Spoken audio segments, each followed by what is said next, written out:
Candidate Joe Biden flat out said that Saudi Arabia's Crown Prince, MBS, ordered the murder of Washington Post journalist Jamal Khashoggi. Next, hear what President Joe Biden said today about a potential meeting with that de facto ruler.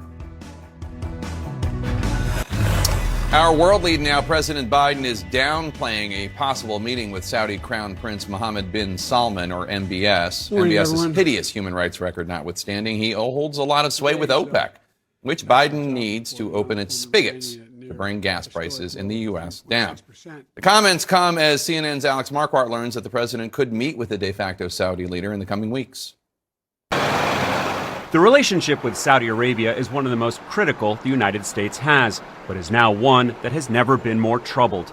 Sources tell CNN the White House is working on patching things up, with a likely meeting in the coming weeks that would see President Biden face-to-face with the de facto Saudi ruler, Crown Prince Mohammed bin Salman.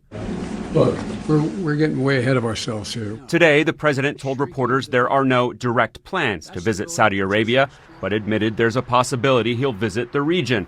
A trip to Israel is also expected. What I want to do is see to it that we diminish the likelihood that there's a continuation of some of the senseless wars between Israel and the Arab nations.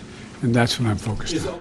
These days, Israel is actually moving closer to Arab countries, including Saudi Arabia, not warring with them. The Biden team's efforts are complicated by past statements by Biden against Saudi Arabia. Candidate Biden on the campaign trail vowing to make Saudi Arabia a pariah. We were not going to, in fact, sell more weapons to them.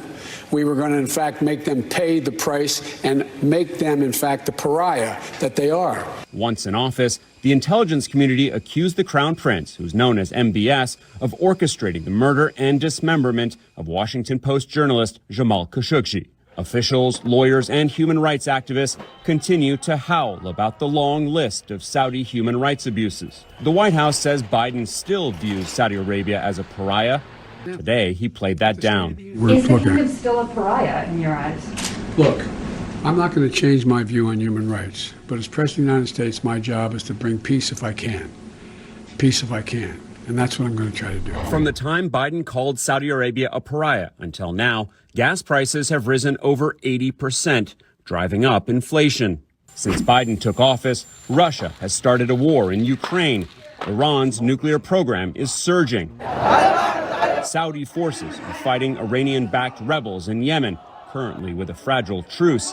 And Saudi Arabia is moving closer to China. All critical topics that Biden needs to work on with Saudi Arabia and its controversial crown prince, who is likely to rule for decades to come. And I just heard from the widow of Jamal Khashoggi, Jake. She said that the prospect of a meeting between Biden and the crown prince is horribly upsetting. She says if it happens, that the president will have lost his moral compass and greatly heightened her grief. All right, Alex Marquardt, thanks so much. Appreciate it. Coming up next, a very grand party without the star attraction. Stay with us.